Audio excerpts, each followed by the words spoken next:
بسم اللہ الرحمن الرحیم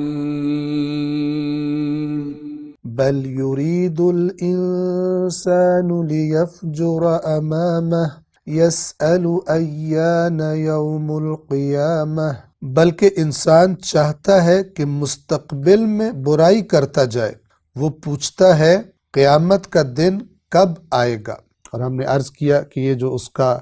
سوال ہے قیامت کب آئے گی، یہ سوال نہیں ہوتا، اصل میں انکار کے لیے ہوتا ہے کہ قیامت کب آنی ہے، قیامت یعنی نہیں آنی قیامت۔ گزشتہ درس میں سورہ مبارکہ فصلت کی آیت نمبر 50 آپ کی خدمت میں تلاوت کر رہے تھے کہ اللہ تبارک و تعالیٰ اس آیت میں فرماتا ہے کہ اگر ہم انسان کو مشکلات کے بعد آسانیوں کا، اپنی رحمت کا مزہ چکھائیں تو فوراً خدا کو بھول کے کیا کہتا ہے، یہ تو میری ہے، یہ چیزیں میری ہیں، یعنی میں جیسے مرضی استعمال کروں، کوئی میرا حساب کتاب نہیں کر سکتا، کوئی مجھے روک ٹوک نہیں کر سکتا۔ اور پھر ظاہر ہے قیامت کا تصور جب ذہن میں آتا ہے تو کیا کہتا ہے، وَمَا أَظُنُّ السَّاعَةَ قَائِمَةً، اور مجھے میں گمان نہیں کرتا کہ قیامت قائم ہونے والی ہے۔ اور اگر یہ تو تھا قیامت کا انکار، اور پھر دوسری طرف آ جاتا ہے، کہتا ہے کہ اگر میں اپنے رب کی طرف پلٹایا بھی گیا، یعنی قیامت ہوئی بھی، ان لی یقیناً میرے لیے، عندہ اللہ کے ہاں، میرے رب کے ہاں، للحسن اچھائی، بھلائی، خیر ماں بھی مجھے ملے گی۔ اور دلیل بعض لوگ کیا بناتے ہیں کہ یہ جملہ بھی ہم نے سنا ہے لوگوں کے منہ سے،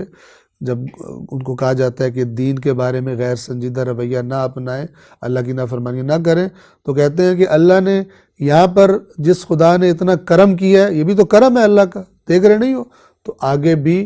اللہ تعالی ہم پر کرم ہی کرے گا۔ اور اسی طرح قرآن بیان فرماتا ہے کہ انبیاء کے پیروکار، جب غریب لوگ انبیاء کے پیروکار بنتے تھے، محروم طبقہ، تو ان کے جو سردار ہوتے تھے قوم کے اور مالدار طبقہ ہوتا تھا، وہ کہتے تھے کہ یہ لوگ جو ہیں قسمیں کھاتے تھے کہ ان کو تو اللہ رحمت دے گا ہی نہیں۔ کیا ان کے ذہن میں ہوتا تھا کہ اگر اللہ نے رحمت کرنی ہوتی تو یہاں پہ بھی کرتا، جیسے ہم پہ کی ہوئی ہے، اور ہمیں مال دیا ہوا دنیا کو، اور ہمیں بڑے عہدے دیے ہوئے، تو ان کو یہاں بھی نہیں دیا، وہاں بھی نہیں دے گا۔ یہ مومنوں کا مذاق اس طرح اڑاتے تھے، دنیا کے معیار پر، مال کے معیار پر ہر چیز کو پرکھ۔ اور ہم کئی بار عرض کر چکے کہ بعض لوگ کہتے تھے رسول اللہ سے کہا کہ کسی مالدار آدمی پر، مکہ اور طائف کے کسی بڑے مالدار پر قرآن نازل کیوں نہیں ہوا؟ انہیں سمجھتے تھے جس کے پاس مال ہے، قرآن بھی اسی کو پر نازل ہونا چاہیے اور نبی بھی اسی کو ہونا چاہیے۔ تو ادھر سے کہتے تھے کیونکہ تمہیں اللہ نے یہاں نہیں دیا، وہاں بھی نہیں دے گا۔ اور ادھر سے کیا کہتا ہے، یہ جو آیت بتا رہی ہے کہ اگر میں اللہ کے پاس گیا تو وہاں بھی مجھے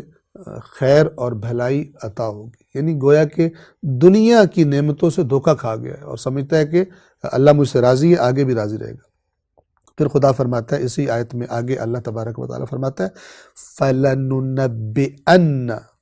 3 دفعہ تاکید ہے، حتماً حتماً حتماً ہم بتائیں گے، ہم خبر دیں گے، کن کو؟ الَّذِينَ كَفَرُوا بِمَا عَمِلُوا، وہ لوگ جنہوں نے کفر کیا، انکار کیا، قیامت کا انکار کیا، قیامت کے عذاب کا انکار کیا کہ مجھے تو عذاب ہو ہی نہیں سکتا، ان کو ہم ضرور بتائیں گے بما عملوا، جو انہوں نے عمل کیے تھے، بتائیں گے تم نے جو عمل کیا اس کا نتیجہ کیا نکلا ہے۔ تم جو کہتے تھے قیامت آنی نہیں ہے، اور تم جو کہتے تھے آ بھی گئی تو میں نے تو بخشا ہی جانا ہے، تو ہم حتماً حتماً حتماً انکار کر، کفر انکار کو کہتے ہیں، جان بوجھ کے نہ ماننا، تو ہم کفر کرنے والوں کو حتماً حتماً حتماً خبر دیں گے۔ نبا، یہ ننبئن نبا سے ہے، اور اس کا مطلب ہوتا ہے بڑی خبر، اہم خبر دیں گے جو انہوں نے عمل کیا تھا۔ وَلَنُذِيقَنَّهُمْ، اور ہم حتماً حتماً حتماً چکھائیں گے انہیں۔ کیا چکھائیں گے؟ من عذاب غلیظ، بہت ہی شدید قسم کا عذاب ہم ان کو چکھائیں گے۔ وہ جو کہتے تھے قیامت نہیں آنی، یا کہتے تھے آ بھی گئی تو ہمیں کچھ نہیں ہونا، ہم انہیں یہ بڑی اہم خبر ضرور سنائیں گے، بتائیں گے کہ جو تم نے عمل کیے تو اس کا نتیجہ کیا نکلا ہے، اور تم عذاب سے بچے ہوئے نہیں تھے جو تم نے نظریہ بنا لیا تھا، بلکہ یہ عذاب غلیظ، یہ آج ہم قیامت کے دن اللہ تعالیٰ فرماتا ہے کہ ہم حتماً ان کو چکھائیں گے۔ والسلام علیکم ورحمۃ اللہ وبرکاتہ۔